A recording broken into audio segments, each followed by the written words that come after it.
Okay. Good afternoon all and welcome to the Vale of Glamorgan Council's Cabinet meeting of the 20th of March 2025. I'm Councillor Liz Burnett and Chair of the meeting as the leader of the Vale of Glamorgan Council and the Cabinet Member for Performance and Resources. As we're using the Council's hybrid platform, the usual reminders for us that the meeting is being live streamed and recorded and will then be uploaded to the Vale of Glamorgan Council's website as soon as practicable after the meeting. Participants in the chamber should ensure their microphone is not activated, and remote attendees should mute themselves when not speaking to avoid any background noise or feedback. If you're online and you want to speak, either use the request to speak or hand raise function, and in the chamber, just indicate by raising your hand. We're only using the chat function to highlight any technical issues or to attract the attention of the Democratic Services Officer. So that's the housekeeping side of it. And to move on to the agenda, agenda item 1 is apologies for absence, and as I can see that everyone is either online or in the chamber, we don't have any, so thank you. Minutes of the meeting held on the 6th of March 2025, can I take those as a true record? Happy to move. And I'll second that. And I can't see any dissent from anywhere, so they're agreed. The agenda item 3 is to receive declarations of interest and the nature of such interests. I can see Ruba on screen, and therefore assuming you have one. Yes, thank you, Chair. I'd like to declare a personal and prejudicial interest in agenda item 15 concerning Bellevue Community Centre, the temporary continuation of management arrangements, as I'm the chair currently of the pavilion. So I'll leave the cabinet meeting when that item comes up. Super, and we'll give you a last reminder at that time, because if you're like me, I always miss it. Super, thanks, Rupert. There's nobody else with declarations, so on to agenda item 4, and actually that's back to Ruba again. This is a reference from Learning and Culture Scrutiny Committee on the 3rd of March, and it's the annual Equalities Monitoring Report. Yes, thank you, Chair. So you'll recall that at the last cabinet meeting, I brought the 2023-24 monitoring report, the annual Strategic Equality Plan monitoring report to Cabinet, and that one of the recommendations was that it goes to Learning and Culture for their consideration. Unfortunately, I was unable to attend that meeting, but I understand from colleagues that there was a good discussion on it, and there were some comments that were made. For example, that there was no specific section covering mental health, particularly in relation to education, staff or service users, and how equalities information can be used in recruitment and the in agency staff and so on. So whilst there weren't recommendations, there were comments, and I can say that we will obviously take those into consideration when looking at our monitoring report for the following year. So I think that's it from me. So are you moving that we note the... Yes, yes. Super. Sorry. Thank you, and I'll second that. Thanks, Ruba, and everyone else is fine, so that's agreed. Thank you. The next agenda item 5 is another reference, this time from Environment and Regeneration Scrutiny Committee on the 11th of March, and it's related to leisure opportunities at countryside service sites. So over to Deputy Leader. Okay, thank you, Leader. So we took this report originally on the 6th of March to Cabinet. And we propose from there, as well as sort of agreeing that that the recommendations at that that meeting is to actually refer it down then to Environment and Regeneration for their consideration and their thoughts and views as well. So I went along to the meeting and we had a really good and in-depth discussion around any concerns that were sort of raised and things like clarification around wildlife and any sort of noise issues and safety and security. So we had a really, really good discussion around that. And, some concerns were raised. And they're very valid questions and concerns that were raised. And I think that's right and proper. But then we got to that final sort of point then where there were no actual recommendations to come back to us as such. Only they did ask for their comments to come back to us for actually us to consider as well. So really, I've just got the one recommendation from today, as well as noting all of those comments there. So I want to just thank the Environment and Regeneration Scrutiny Committee for their consideration of the report, and to actually allow me to speak as well and to try and allay some of those concerns at there. And as I said, it was a very good and conducive discussion there. So just to thank them for their consideration and also then the comments that they've referred back to us. So I move we note those comments and they will also be taken into consideration prior to any final agreement with the leisure operator and on completion of all due diligence in relation to the pilot as proposed in the original report. And I'd like to move that. Thank you. And just seeing my mic's working.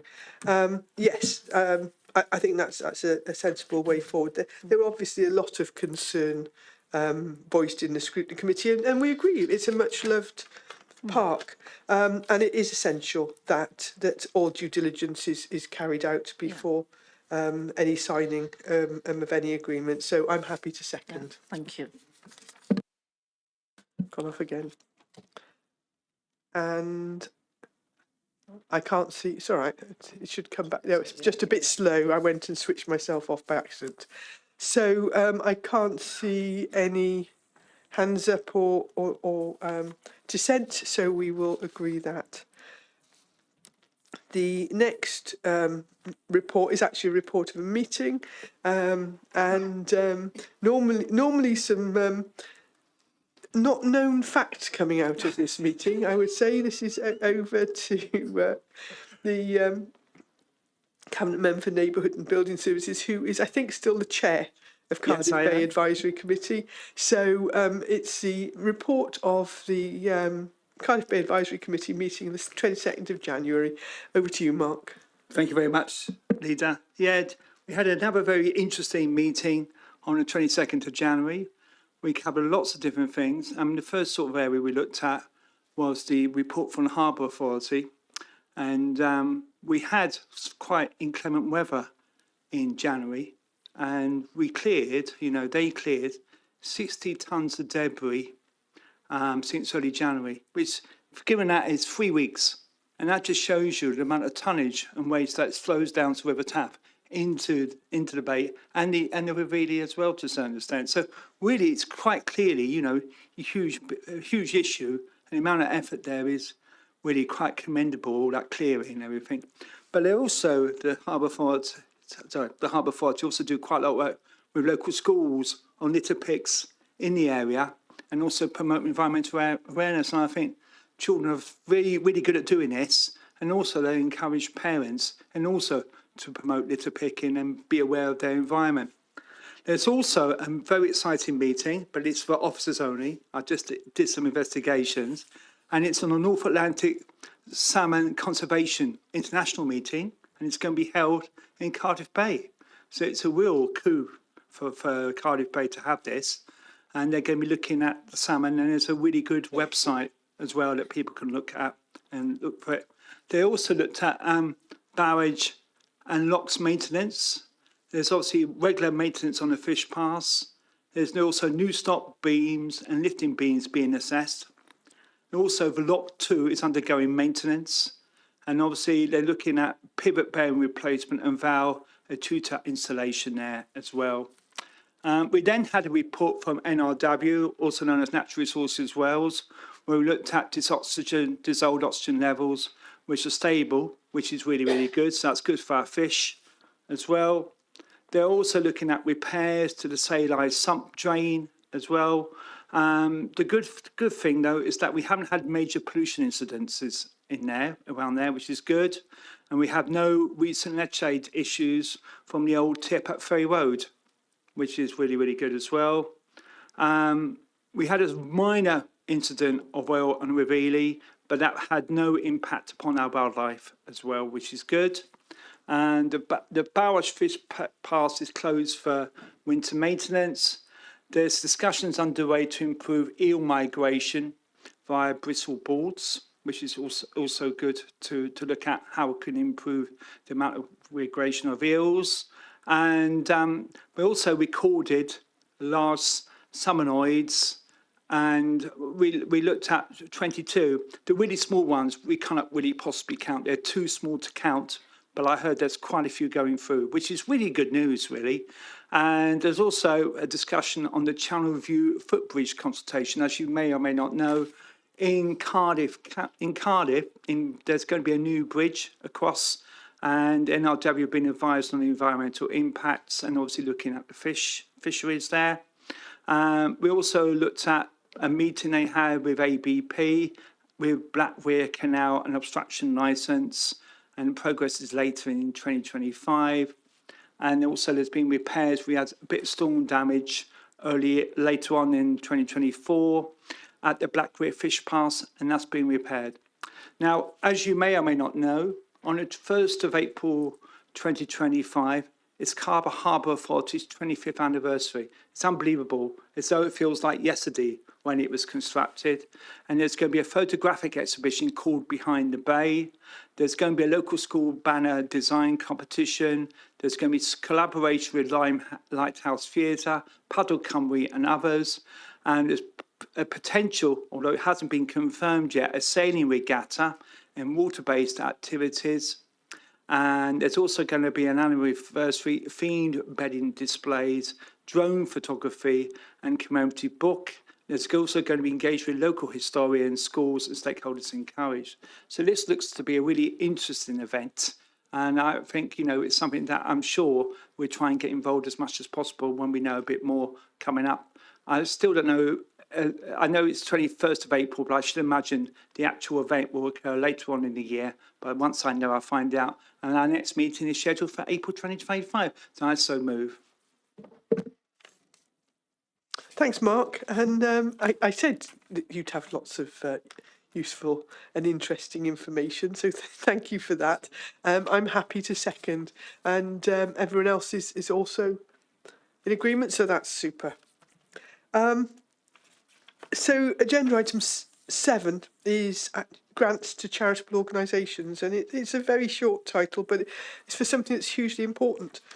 When we talk about about Vale 2030, our new plan going forward, and we talk about the importance of working with our partners, and particularly some partner organisations, are absolutely key and fundamental to the work that is ongoing in the Vale, and that's Glamorgan Voluntary Services and Citizens Advice. Back in 2022,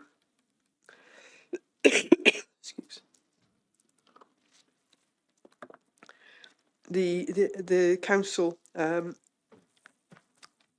made an allocation to a 3-year allocation to GVS of just over 97,000, and we're currently intending to increase that allocation this year by 3.8% to reflect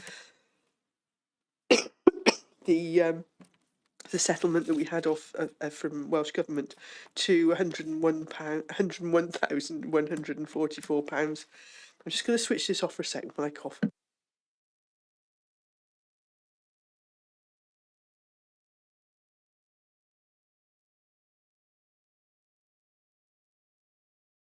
Apologies. Right, hopefully stop coughing now. So we're looking to take that forward for a further 3 years. Likewise, Citizens Advice, we had a 3-year funding award in 2022. And yes, actually, I'm going to pass to the Deputy Leader so that I can try and stop coughing. Yeah. Okay. So, as the leaders just started saying, so with regard to citizens' advice, so the 14th of March 2022, they were awarded 187,335. That was for 22 in 22-23. 23-24 was 157,335. And 24-25, 157,335. Then there was also some additional funding of 30,000, and this was in recognition really of the cost of living and the additional pressures on the service.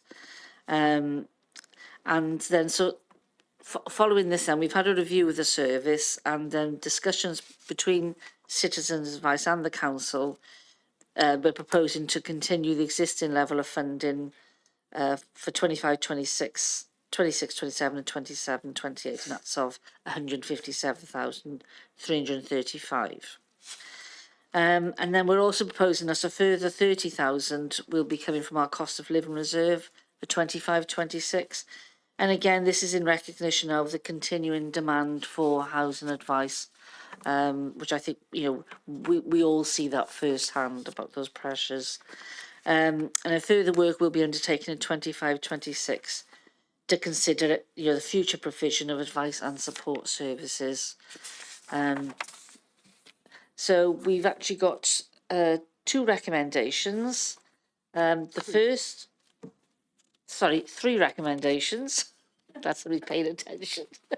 So the first is that a grant be awarded to the Glamorgan Voluntary Services, commonly known as GVS, of £101,144 for 25-26, and this is in line with the council settlement from Welsh Government, and for changes in funding for 26-27 and 27-28 to be in line with the settlements for those years, and this is excluding additional funding resulting from the transfer of any new responsibilities, which are currently projected to be 1% in the medium-term financial plan.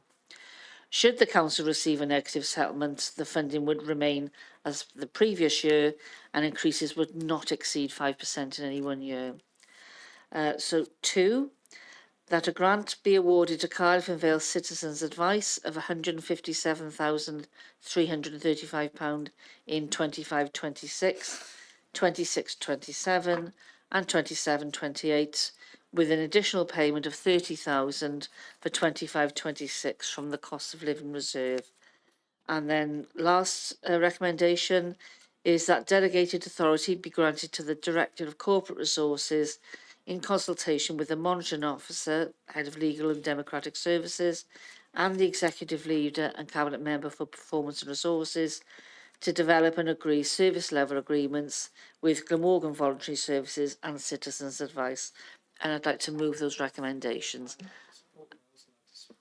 Jump at your mic on. Yeah. I like to support, but also I'd also like to speak as well, if you don't mind. Deputy. Yeah, so are you formally seconding them? I'm formally seconding that. And you'd like to speak as well. Yes, Sorry. thank you very much. I'd just like to talk about the 2 organisations that have been given a lot of this grant funding, and that's Citizens Advice and, of course, Glamorgan Voluntary Services. Both offer really good services for the community.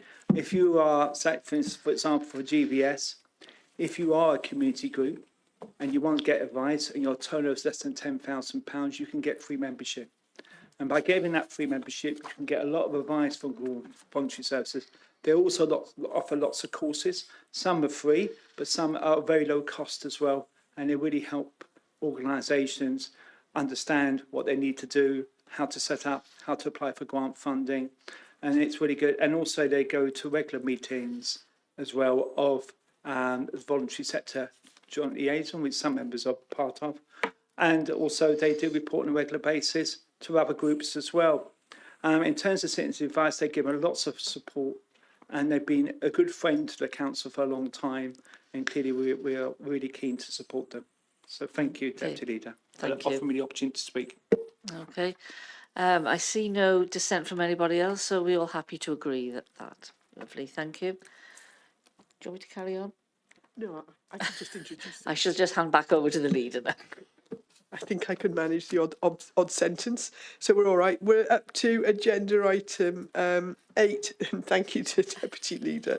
And this is a report for the Cabinet Member for Education, Arts and the Welsh Language, and it relates to school admission arrangements for 2026-27.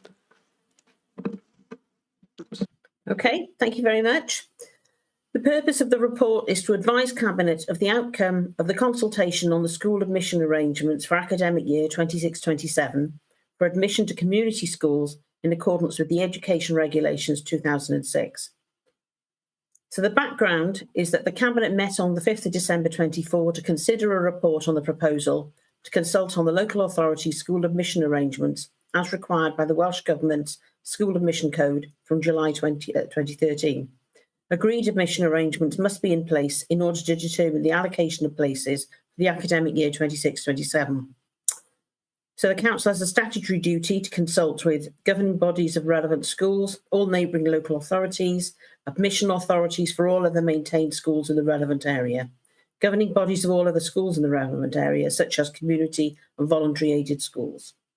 In the case of schools with a religious character, such body or person representing the religious denomination in question. Council should also be consulting with parents and the admissions forum if a significant change is proposed, which it's not, when there are no changes proposed. The school's admission policy was issued for consultation 16th of December last year, and it ended on the 7th of February this year. We have to produce a draft school admissions policy each year for the subsequent school year's admission round, detailing school admission arrangements for all maintained schools in the area. We also do coordinate admission arrangements for 8 voluntary aided schools, who are their own admissions as schools authority, and these remain as All Saints Church in Wales Primary, Llansanod Church in Wales Primary, St Andrew's Church in Wales Primary, St Bride's Church in Wales Primary, St David's Church in Wales Primary, St Joseph's Roman Catholic Primary, Wycombe Marcross Church in Wales Primary, and St Richard Gwyn Catholic Secondary.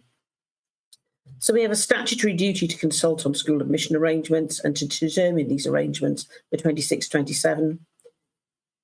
So the statutory consultees have all been consulted. There were no changes proposed to the admission arrangements. We did not receive any comments from consultees from the consultation exercise. There's an equality impact assessment, as always, and no negative impacts have been identified as a result of these proposals.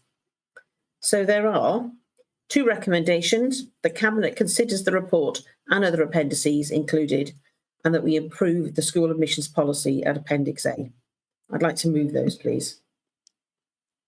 Thank you, Rhiannon. Yes, I am back on the screen, and happy to second those.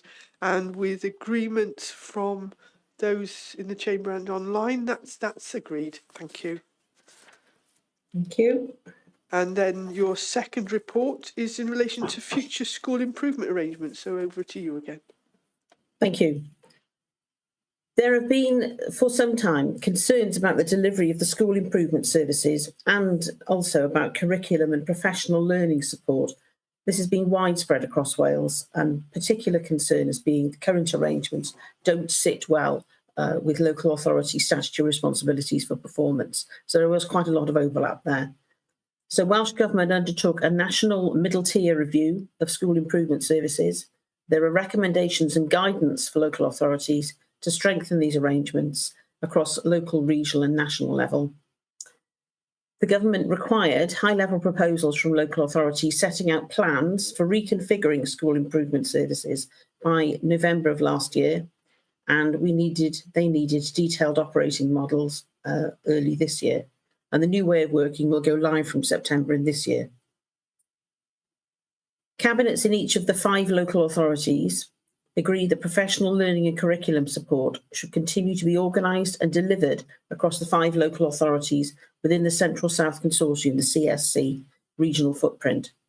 Whilst the school improvement element would be undertaken by the individual local authorities, which would develop an operating model empowering and enabling schools to take greater collective responsibility for their own improvement and that of other schools within the locality. So we will have, for example, one school in Penarth, for example, which would be helping out another rather than necessarily bringing in improvement partners.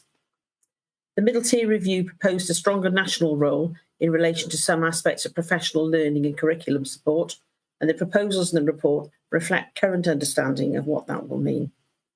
A joint committee is currently responsible for governance arrangements.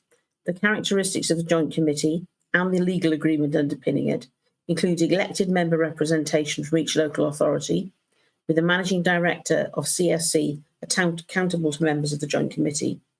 In order to support this new way of working, it's proposed that the legal agreement will need to be amended to reflect the change of scope for the Central South Consortium, providing an opportunity to reconsider the basis of the partnership between the 5 local authorities. So this report outlines these proposed new arrangements. There will be a deployment of improvement partners to provide support and challenge, primarily around school self-evaluation and development planning, which is a very important aspect of any ESTIN inspection of any school now. Professional learning entails the development and delivery of professional learning opportunities for school leaders and practitioners, which is going to include support for the new curriculum, which has been brought in piecemeal. As part of the review of regional arrangements for school improvement, cabinets in each of the 5 local authorities agree that professional learning and curriculum support should be continue to be organised and delivered across the 5 local authorities within the CSC. But the school improvement element will be undertaken by individual local authorities, which develops an operating model which enables schools to take greater collective responsibility for their own improvement and other local schools. So it's not just about localising current regional operating systems, but to develop a new one. So there are 5 recommendations that that Cabinet endorses school improvement services be delivered on a local basis. The Cabinet endorsed that the professional learning and curriculum support services will be delivered on a regional basis. The Cabinet endorsed the governance arrangements for the proposed regional professional learning and curriculum support service, that this should transfer to a collaboration arrangement between the 5 constituent local authorities across Central South Consortium. The Cabinet note the financial implications. There will be redundancy payoffs, for example. The delegated authority be granted to the Director of Education and Inclusion Service to implement any revised school improvement service models following approval of this report. I'd like to move those 5 recommendations, please. Thank you, Rhiannon, and happy to second those as well. And again, everyone's happy in the chamber, no dissent online, so they're agreed. Thank you. So moving on to agenda item 10, this is a report for Cabinet Member for Neighbourhood and Building Services, and it relates to procurement of engineering call-off contract for direct labour and plant 2025 to 2027. So over to you, Mark. Thank you very much, Leader. Yes, pleasure to present this report.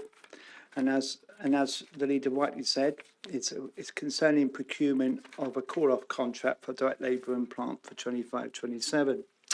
The purpose of this report is to provide adequate labour sources are secured by delivery of capital construction projects approved in 25-26 and 26-27 financial years, as well as ongoing highway works. A new contract procurement process is required because obviously we come to the end of this one. So the key points here is a new direct labour and plant call-off contract will be procured to cover financial years 25-26 and 26-27. The contract will include an option to extend for additional year, subject to contractual performance and mutual agreement. The contractual process will be managed via the Sale to Wales portal, a Welsh Government platform designed to ensure transparency and auditability. The tender will be open to all contractors who will be required to complete a pre-qualification questionnaire as part of their submission. And the next steps will be to initiate the tenders process through the Sale to Wales portal, assess submissions based on the pre-qualification criteria and overall value. and then award the contract in time to pursue a contingency labour forces before March 2025. And I'd like to move to the recommendations now. Recommendations number 1, that Cabinet approves the procurement of the direct labour and plant call-off contract 25 to 27 via the South to Wales portal, provision of direct labour for future highway schemes as referred to in its report. That Cabinet grant delegated authority to the Director of Environment and Housing in consultation with the Cabinet Member for Neighbourhood and Building Services to award the contract to the most economical, advantageous tenderer and to extend the contracts in accordance with the contract times. Number 3, that delegated authority is granted to the monitoring officer, head of legal and democratic service, to draft and execute the contract for the award of direct labour and plant call-off 25-27. And finally, number 4, that Cabinet delegates authority to the Director of Environment and Housing in consultation with the Cabinet Member for Neighbourhood and Building Services to extend direct labour and plant call-off contract 22-24 for up to an additional 6 months from April 25 at the tendered rates in order to facilitate the tender process. Standstill period, evaluation of all direct labour and plant call-off contract for 25-27 to ensure that no business or delivery continuity is lost. And I so move. Thank you, Mark. Very happy to second that as well. And we have agreement both in the chamber and no dissent online. So that's agreed. Going on to agenda item 11, and this is a report for the Cabinet Member for Public Sector Housing and Tenant Engagement.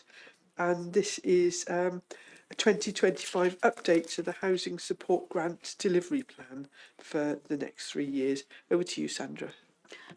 Thank you, Leader.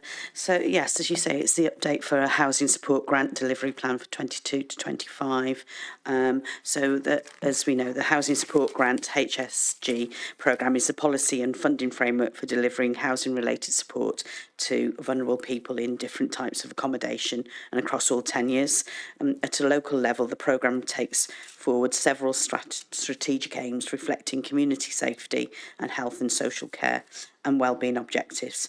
It aims to deliver high quality and strategically planned housing related support services that are cost effective, complement existing services and provide service users with the best possible outcomes. And the programme contributes to the meeting the aims of improving lives and communities, Homes in Wales, the National Housing Strategy and the 10-year homelessness plan with a strong emphasis on the prevention of homelessness. It's also essential in assisting the local authority to fulfil its duties under the Housing Wales Act 2014 and the Vale of Glamorgan's homelessness prevention strategy. So, in accordance with the Welsh Government guidance for the housing support grant, all local authorities are required to develop a 3-year local development plan. Each local authority is required to review its HSD delivery plan and, where appropriate, update its priorities and spend plan on an annual basis. And I think we can see what the priorities are and the spend plan are on Appendix 1. It gives you the information for that, the breakdown of the spend and the actual sort of priorities of where we want to spend that money. The Welsh Government has announced an indicative HSG grant allocation for 25-26, which includes an indicative uplift of 11.4%, giving a combined total allocation of 5,781,970.72 due to an increase in the real living wage and changes to the national insurance contributions. Existing support providers are facing significantly increased running costs. Most of the uplift from Welsh Government will be spent on ensuring that current services remain sustainable.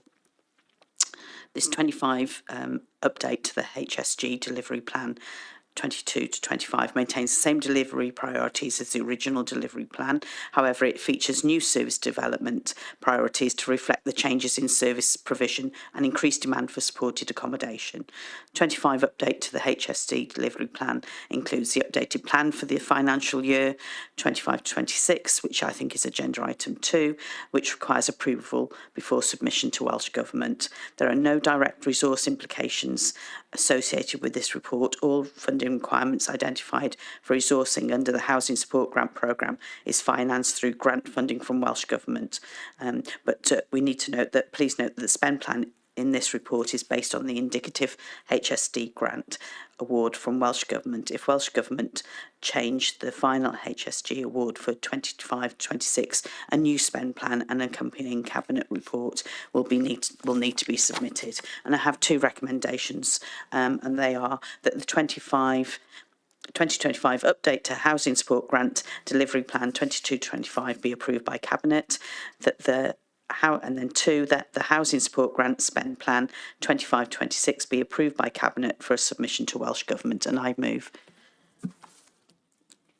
Thank you, Sandra, and happy to second that. And support in the chamber and no dissent online, so that's agreed. It's still with you for agenda item 12, and that's the Housing Development Programme, appropriation of Cadoxton House to the Housing Revenue Account and conversion into temporary accommodation. So that's back over to you. Thank you. Thank you, Leader. And as we know, within the Vale, that we're always looking for extra temporary accommodation for our people who could be, homeless without our support. So this programme just gives, this agenda item just gives us another demonstration of us trying to ensure that we have, enough temporary accommodation for our residents. Okay, so the report brings to the attention of Cabinet a proposal to appropriate the vacant Cadoxton House to the Housing Revenue Account HRA from the General Fund Housing and convert into 13 units of much needed temporary accommodation. We'll also discuss and recommend a delivery mechanism in terms of procurement and construction. So just to sort of highlight a couple of things. So Cadoxton House has been vacant since the summer of 2024. And the change of use proposes the 13 self-contained studio flats, as well as areas that's for staff that serve the building. And each flat will be self-contained, will include kitchen facilities and bathrooms. Also that, this, as we said, it's been vacant since 2024. So all people that were using this building have now vacated it then. So I have 5 recommendations to go through. So they are the recommendations: 1, that Cabinet approves Strategic Insight Board's decision and confirms Cadoxton House surplus to requirements having regard to its previous use. 2, the Cabinet grants approval to appropriate the vacant Cadoxton House from the General Fund Housing to the Housing Revenue Account for the agreed value of £275,000 for the purposes of conversion to temporary accommodation. That Cabinet grants delegated authority to the Director of Environment and Housing in consultation with the Cabinet Member for Public Sector Housing and Tenant Engagement and the Head of Finance Section 151 Officer to agree and manage all matters relating to the appointment of construction management company and required subcontractors to undertake the conversion of Cadoxton House. 4, that the Cabinet grants delegated authority to the Monitoring Officer, Head of Legal and Democratic Services to agree, prepare, execute and complete as necessary all agreements and contract documentation relating to the appointment of construction management company and required subcontractors to undertake the conversion of Cadoxton House. And 5, that the Cabinet grants delegated authority to the Monitoring Officer, Head of Legal and Democratic Services to agree, prepare, execute and complete the necessary statutory agreements associated with the conversion of Cadoxton House. And I move those recommendations. Thanks, Sandra. I'm happy to second. And I think it's important, isn't it, that when we provide temporary accommodation, we also provide support to people to become sustainable tenants and be able to move on into housing elsewhere in the Vale. So I think that's a really good scheme. And I can see nodding, so, and no dissent online. So that's agreed. Thank you. Next report, it's another, it seems a fairly straightforward report, but it's also good news. It's over to the Cabinet Member for Social Care and Health in relation to the renewal of the Flying Start commissioned childcare contracts. Over to you, Eddie. Thank you, Leader. As you say, this is one of those pleasing reports, which continues a provision that's already in place but it extends the contract or requests authority to extend the contract. As you're aware, the Flying Start is a Welsh Government grant funded early years programme. There's been delivering services to families in the highest areas of deprivation since 2006-7. There are 4 core elements to the programme, and that's intensive help visiting, access to parent support, high quality childcare, and also improvements in speech, language and communication. The Welsh Government's fund Flying Start to provide 12.5 hours per week, 39 weeks per year for children aged 2 to 3 years to access childcare. To support a variety of family circumstances, Flying Start and the Vale of Glamorgan deliver this element via childminders, commissioned childcare providers, and Flying Start employed childcare and improved settings. The Cabinet report relates to the element high quality childcare. And the purpose of this report is to seek authority to renew the Flying Start childcare contracts for 2 commissioned childcare providers, and that's Gibbonsdown Children's Centre and the Welsh setting Decry Dysgu. Authorities also sought to approve the renewal of up to 10 network childminders, and the contract is to be awarded for 2 years initially, with an option to extend for up to a further 2 years in negotiation with the providers, subject to the ongoing award of the Flying Start grant by Welsh Government. The contracts are envisaged to commence in April 2025. If you look at the report in detail and you look at paragraphs 1 to 13, and it talks about providing for families 0 to 3 and particularly within the Children's Centre, Gibbonsdown, and also Decry Dysgu, and the Flying Start network childminders. But it also talks about the need and how this assists those in those areas. It provides a good start, and and this is something that's been going on since 2006-7 via the Welsh Government funding. You'll notice that within the report, and from there it goes to 2.1.2.10, talks about the expansion of the childcare offer. We're into phase 3, and that's hoping to be expanded in April 25. At the moment, there are 40 spaces and 4 in the Welsh medium, but there is scope for expansion of the Welsh medium depending on the number of places in the 40. So if they're not utilised, then we can expand the Welsh medium side of things. I've talked about the benefits. Is the best start for the children themselves, but also the impact it has on families, parents that have the childcare offer, enables them to take up work and other options. We go back to the recommendations. The Cabinet what I'm asking for is the Cabinet authorises the Director of Social Services, in consultation with the Cabinet Member for Social Care and Health, to renew the childcare contracts for Gibbonsdown Children's Centre, Decry Dysgu, and the Flying Start Network childminders.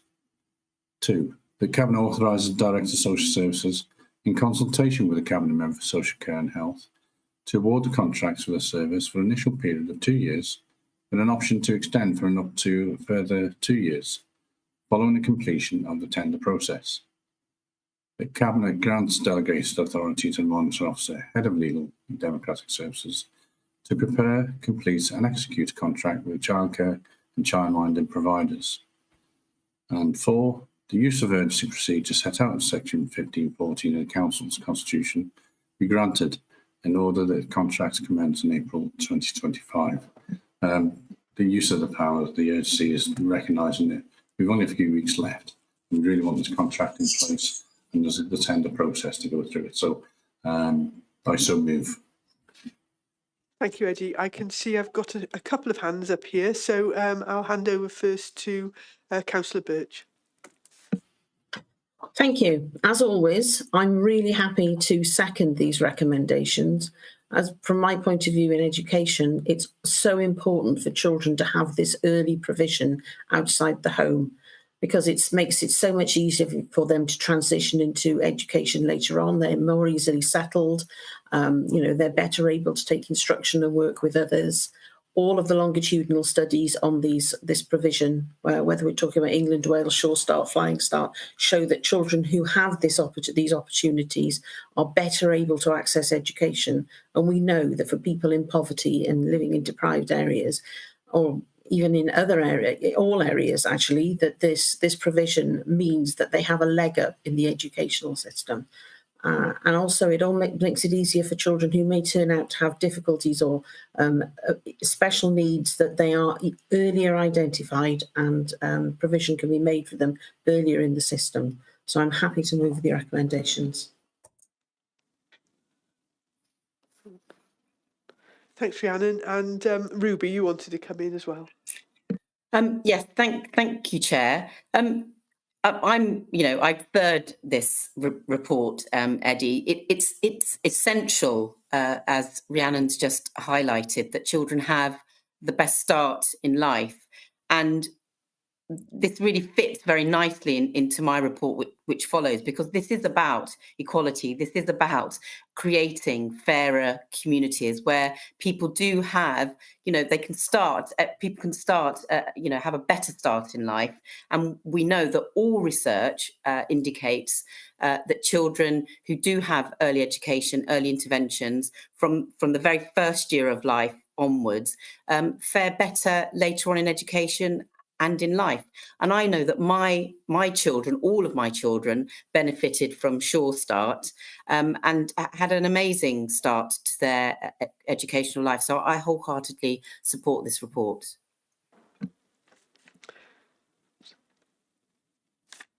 Thank you. And so that's moved and seconded, and lots of nodding people here. So all in agreement. Thank you. So actually, having spoken last, back on to Councillor Sivanyanam for the strategic equality plan. So back over to Ruba. Thank you, Chair. I'm delighted to bring this report, which is our strategic equality plan for 2025 to 2029. If you recall, it's come slightly later. We extended the last plan for a year in order that we could work on this plan alongside our corporate plan, Vale 2030. So, this is a vital part of that corporate plan also, because they're working alongside each other. But of course, the strategic equality plan, whilst it sets out the Council's equality objectives, it is something that we are required to do under the Equality Act. And this plan, you will notice, runs to 2029 rather than 2030, like our corporate plan, because that's just what the Equality Act stipulates. So our new strategic equality plan and the equality objectives set out how the council will deliver its equalities vision, which is working together for a fairer future. And as we've just discussed, what better example of that than the Flying Start project and projects like that, which give our young people the best start in life. The actions identified have both an external and an internal focus for us as an organisation. So as well as reducing inequalities experienced by Vale residents, they will drive our work to become a fairer organisation, again, in line with our Vale 2030 objective of being the best council that we can be. The new plan and its objectives are rooted in data and evidence, and I know that's not popular at the moment to have data and evidence to back up our objectives, but we've used national research and the results of our own Let's Talk about life in the Vale survey to base our objectives on these, so that we know what our citizens' experiences of life are in the Vale of Glamorgan, and we're trying to respond to that through our objectives. So over the course of 2024 and 25, and specifically during the formal consultation on the draft plan, we spoke to a range of key stakeholders before agreeing our financial objectives. And one of the things, and I've discussed this in previous cabinet meetings. But one of the things we recognised was, whilst doing this, that some of our traditional means of gathering the views of those affected by inequality, so specifically our Equalities Consultative Forum, are no longer working as well as we need them to. So the Cabinet report makes a recommendation that the forum be reviewed and options for engaging with key stakeholders in ways that better live up to the ambitions set out in our public participation strategy are identified. So tackling inequality is an area of our work where we are, I am immensely proud, and I know that our staff are really proud of the work that we do and the things that we have achieved and the things that we are ambitious about achieving. And that's really important. So the plan also details our achievements in tackling inequality during the previous plan, and obviously then looks forward.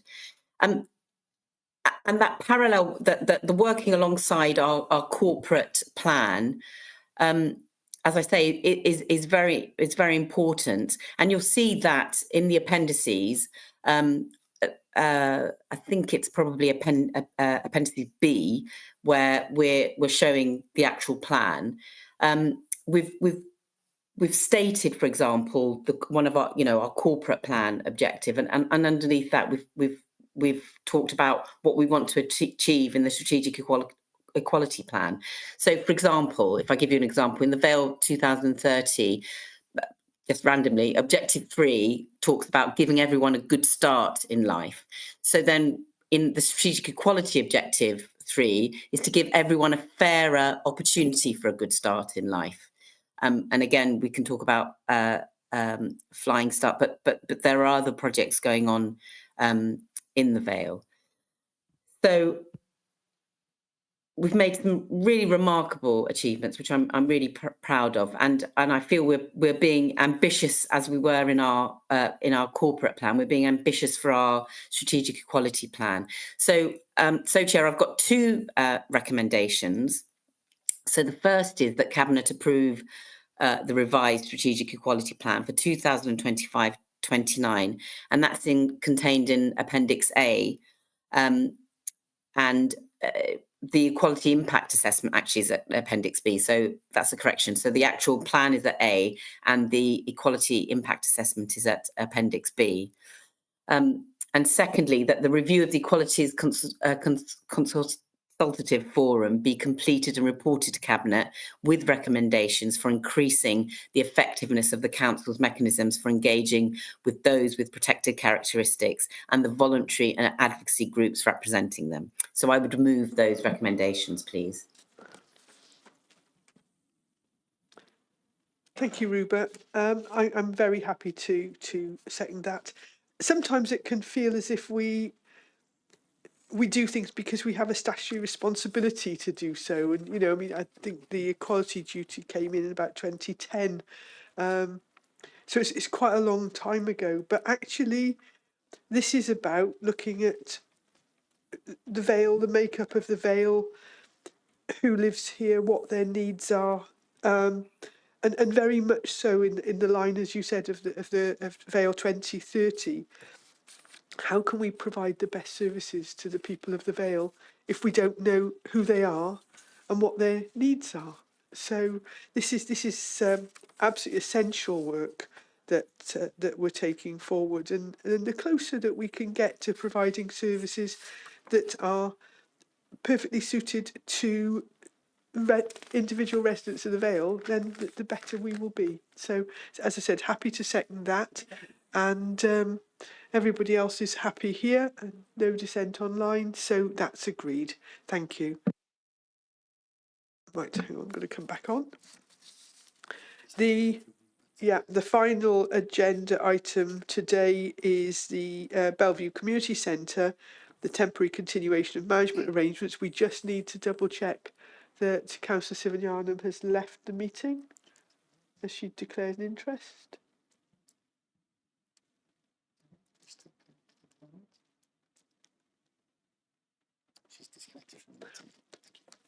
Right, that's fine. We can move ahead. So this is over to the Cabinet Member for Leisure, Sport and Wellbeing. Over to you, Gwyn.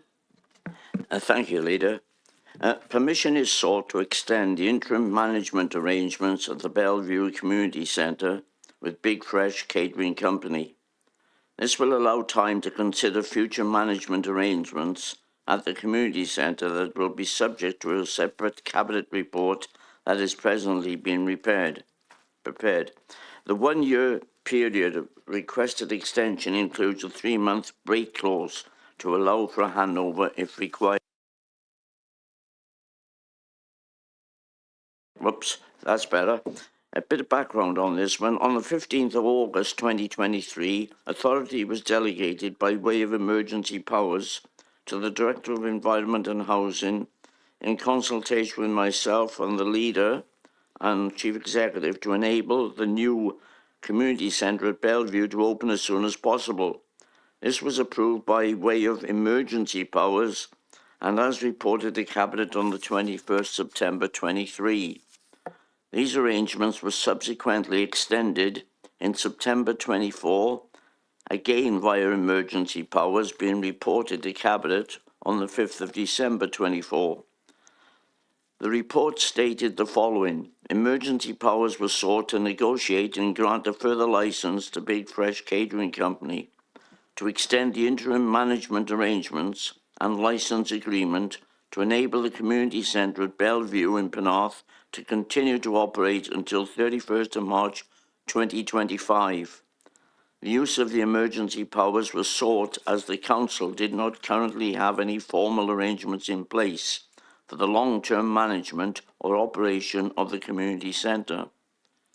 Therefore, to ensure the community centre could continue to operate beyond the expiry of the existing licence and management agreement on the 30th of August 2024, the entry into a further licence and management agreement for the period 31st of August 24 to 31st of March 2025 would allow time for the Council to consider the long-term management and operation of the community centre, including but not limited to allowing time for Friends of Bellevue to submit a Stage 2 community asset transfer application and for the Council to consider such an application, or B, allow Big Fresh Catering Company to consider whether it wished to submit a business case for the long-term operation of the community centre and for the Council to consider any such business case.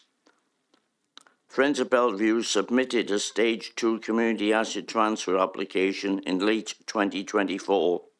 That will be subject to a future Cabinet report to consider the long-term management arrangements of the community centre. Other alternative management arrangements will need to be considered alongside this submission to ensure that the new arrangement is sustainable and suitably community-focused. The community asset application will outline a proposal to transfer the community centre, as well as determining whether the organisation is suitable for a long-term viability of this building. At present, Big Fresh operate the community centre under a licence and management agreement, but those agreements are due to expire on the 31st of March 2025.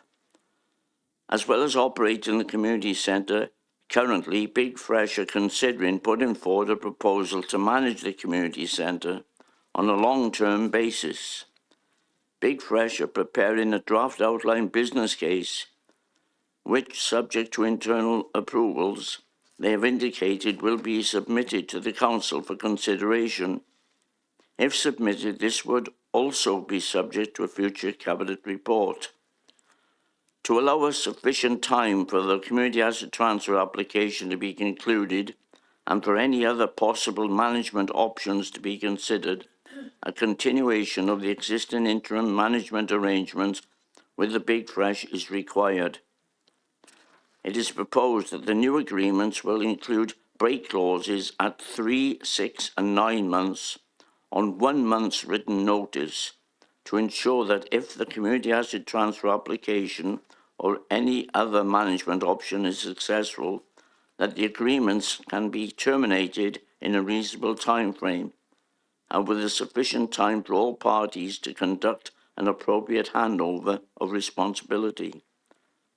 This would allow continuity of service to be maintained in the interim period without impacting on the conditions and future management arrangements of the community centre.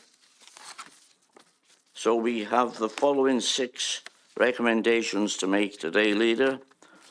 1, that the present management arrangements for the community centre be extended until Cabinet has considered longer-term management options, including and received a Stage 2 community asset transfer proposal. 2, that the Director of Environment and Housing be authorised to extend the current licence and management agreement with Big Fresh Catering Company for a further 12 months, subject to National Lottery consent, with break clauses at months 3, 6 and 9 to allow time for the future management of the community centre to be determined and, if required, to allow for a handover period. That the monitoring officer, head of legal and democratic services, be authorised to liaise with the National Lottery to obtain the necessary consent required for extension agreements.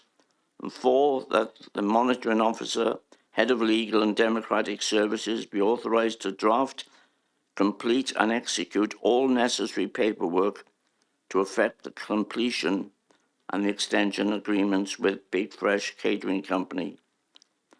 That use of the urgent procedure set out at section 15.14 of the Council's Constitution be granted in respect of recommendations 1 and 2. And 6, finally, that a further report be provided to Cabinet within the next 12 months detailing options for the long-term management of the centre. Thank you. I move these recommendations. Thank you, Gwyn, and thank you for that report.